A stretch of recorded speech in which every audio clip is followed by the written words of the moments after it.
Hello, we are reading Marian Anderson Sings today. So let's jump right in. We're on the right hand side here.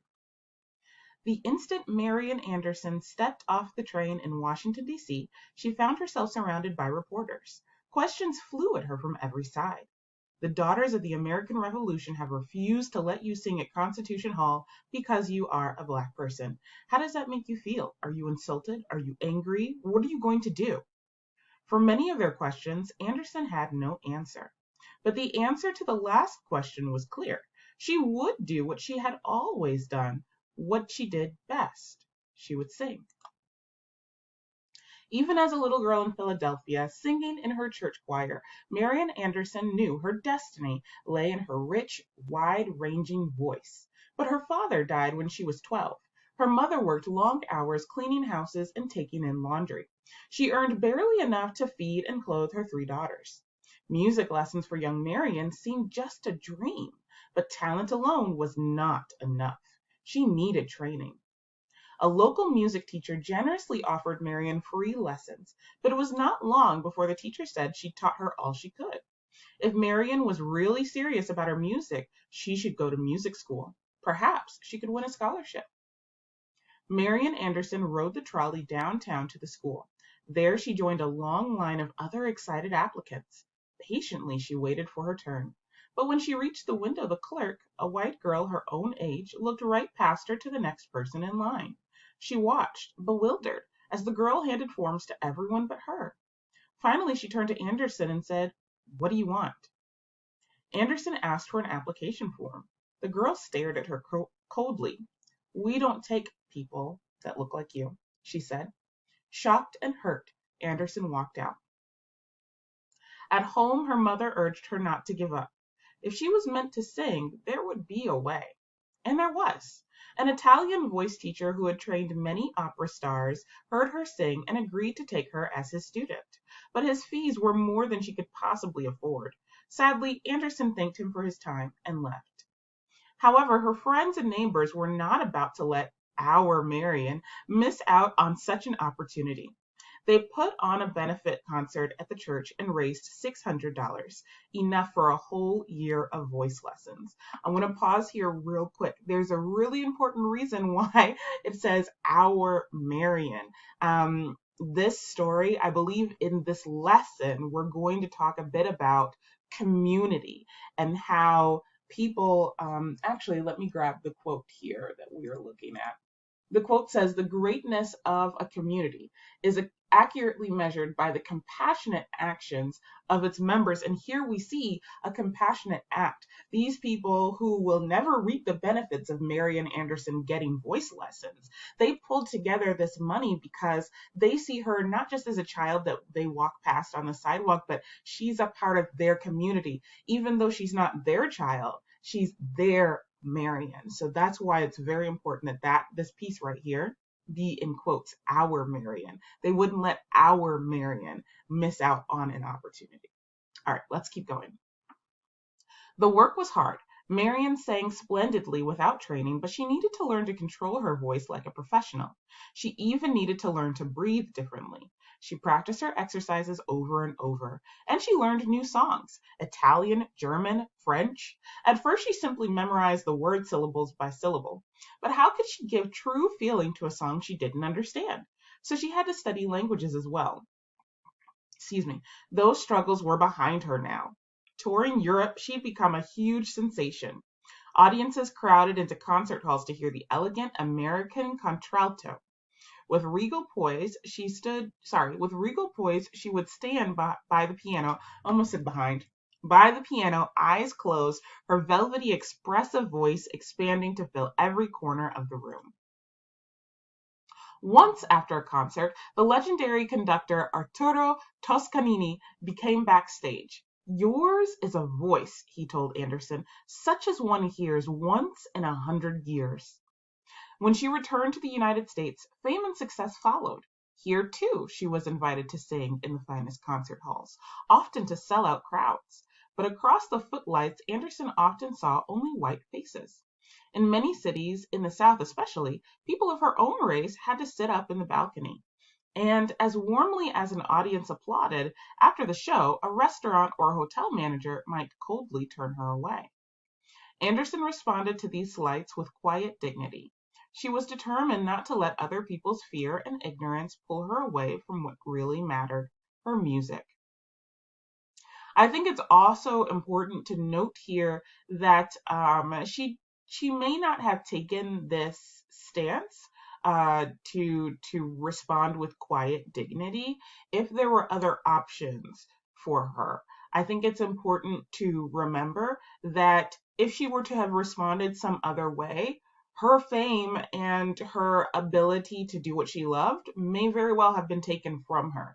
So this is not a choice that she could make freely, where I could respond with anger. I could respond, and say, this is stupid and you guys are wrong. I could respond this way, and I'm choosing to respond with dignity instead.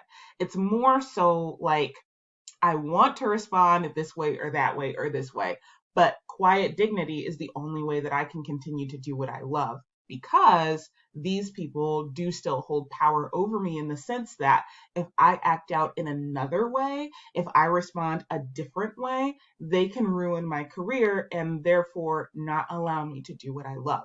So it's very important here, because I think it's very important to say that when you have something written here like this, because it kind of, the way that this is written, it kind of takes away her humanity.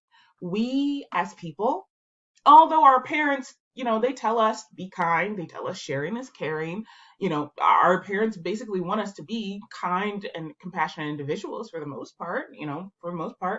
Teachers, when you go in elementary school, we're taught, hey, share this book, hey, wait your turn, stand in line. We're taught these things as individuals to make us better community members.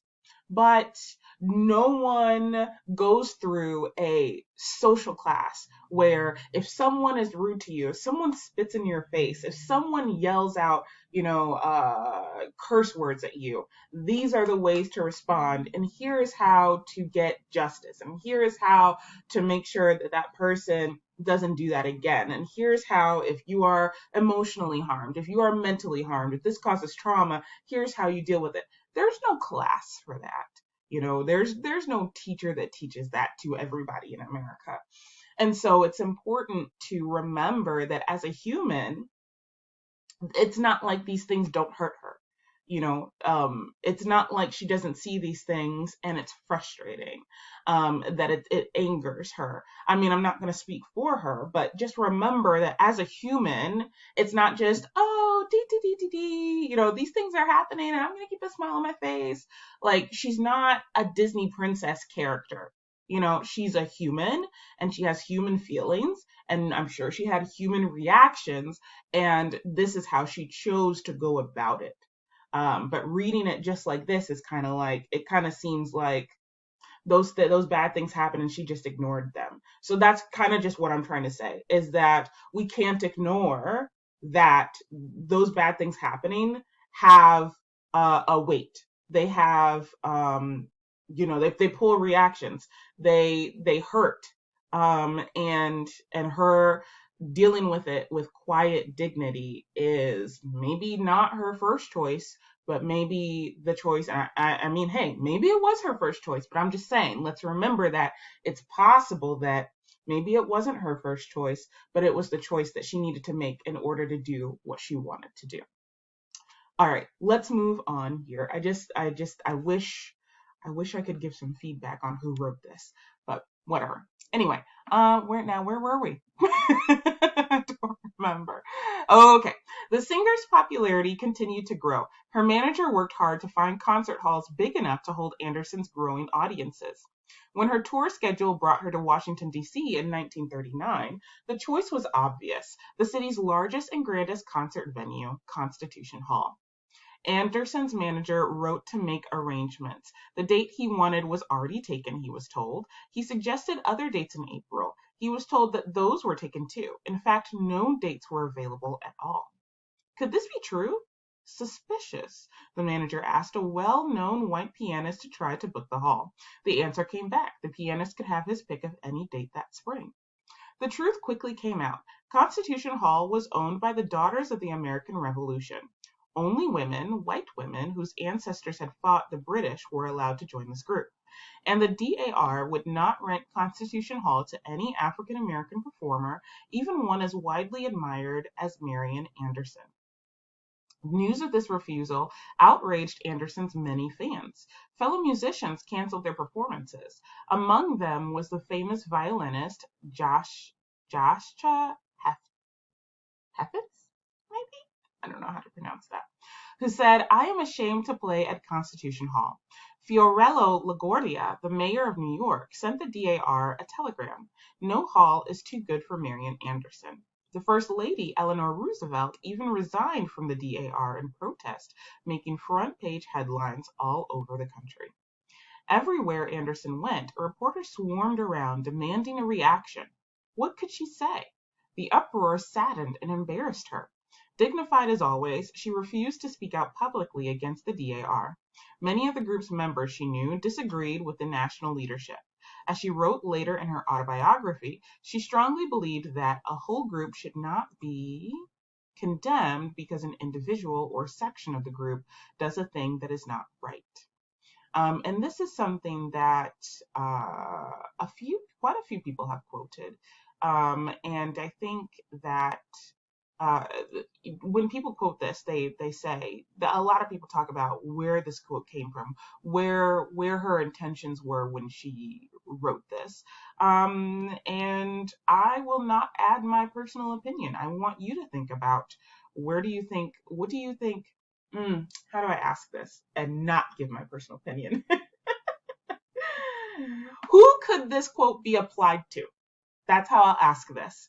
A whole group should not be condemned because an individual or section of the group does a thing that is not right. Who could this quote be applied to? You will have more than one answer. I'm sure.